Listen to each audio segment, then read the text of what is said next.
Alrighty, hi, my name is Mel. This is my final project for Asian art history and architecture.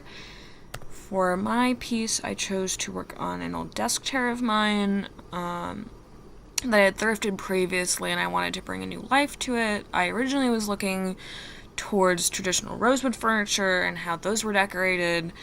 However, I chose to focus on more tree motifs in my assignment 2, and I wanted to pay more homage to those original grain of the piece itself.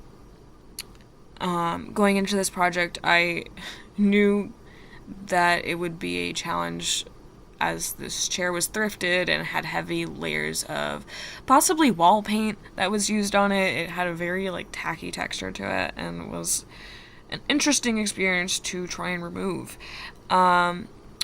I chose this chair because I use it daily and it holds a large significance in my everyday life. It stays near my sink for when I have poor mobility, as I occasionally use a cane and constantly wear braces, as you can see in the picture below.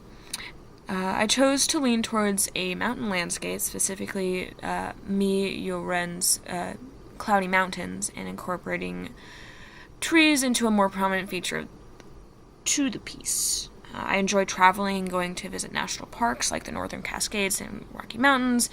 I went back to the Northern Cascades, Mount Rainier, and whatnot over the summer, and really wanted to focus on that and be able to look back at that as a nice reminder when I'm having those bad days, as a reminder that I can, in fact, experience things like that. Even if some days I am stuck in bed. For the tree motifs of assignment that I did for assignment 2, I wanted to focus on their resilience and adaptability in changing seasons, and also how humans impact them.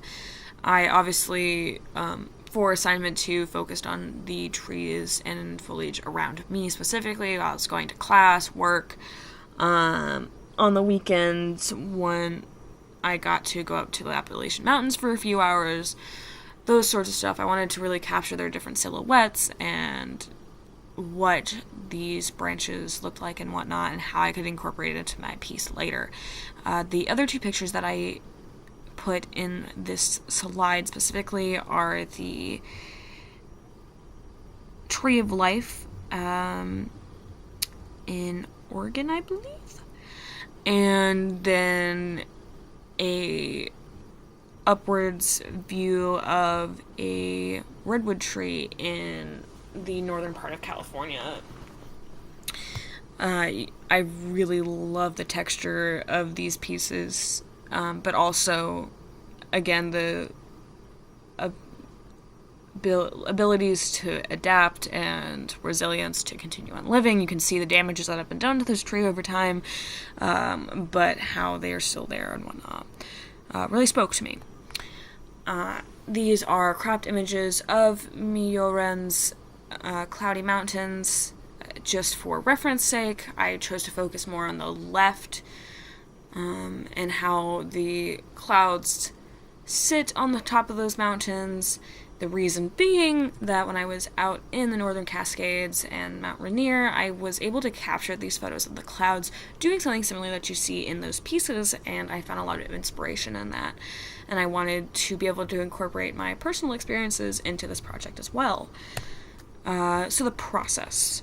I started with this chair. You can see the damage that has been done to it previously, and the lack of good paint on it. There was probably 6 layers of this horrid white paint that would not come off, but my orbital power sander pushed through. So I used that along with sandpaper, a pecan wood stain that was oil-based, various oil paints, brushes, medium, and a satin wood sealant.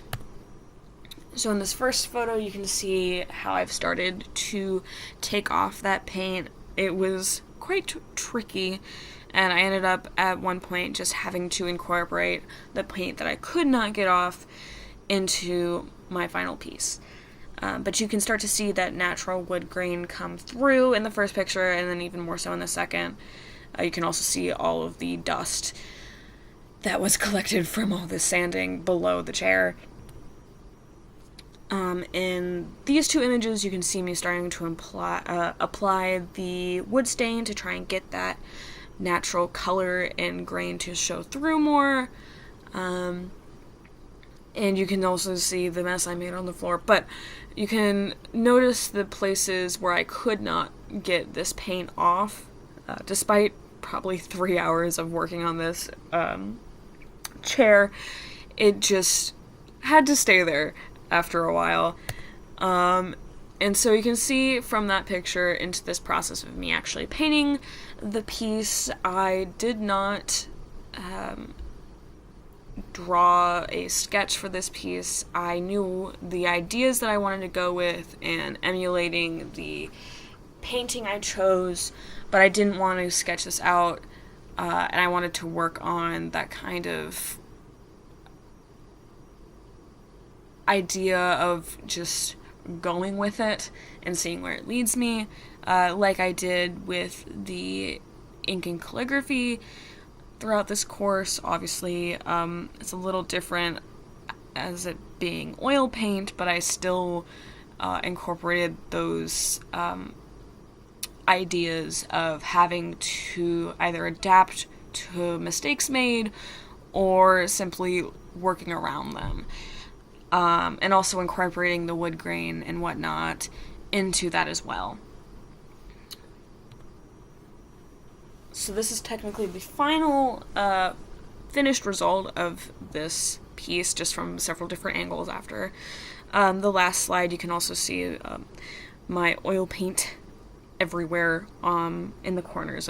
But the piece itself, I wanted to be able to show the mountainscape and the tree motifs no matter what angle you were looking at it. So I went ahead and added a smaller mountainscape at the bottom of the piece, along with a tree going up the front side and the back, so you kind of get that interesting perspective no matter how you're looking at it. I also wrapped the mountains around the side for similar reasons, and also because I didn't want it to look like I just painted a piece of wood and stuck it on a chair. I wanted to make it look like the painting was supposed to be there and not like an afterthought.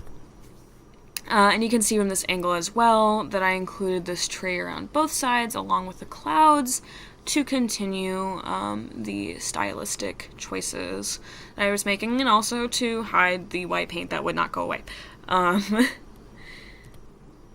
These are a closer look at the finished result of those mountains, and the techniques I use. Similar to when working with ink, I was able to work medium in, thank goodness, to kind of thin out the paint and work towards that misty kind of look, along with the fluffy clouds that I was able to accomplish. I also included an outdoor photo featuring my dog in the background that really shows that more golden color to it. And the paints that I used, it also just is easier to show the depth of the paint and whatnot in the sunlight rather than an overhead light. But that is the piece. I also included a poem that I included in my assignment 2 that I feel like works really well with this project, and also images that I took of the Cascades while I was on that trip. And since the Northern Cascades and whatnot really inspired me for this project, I wanted to make sure to include that as well.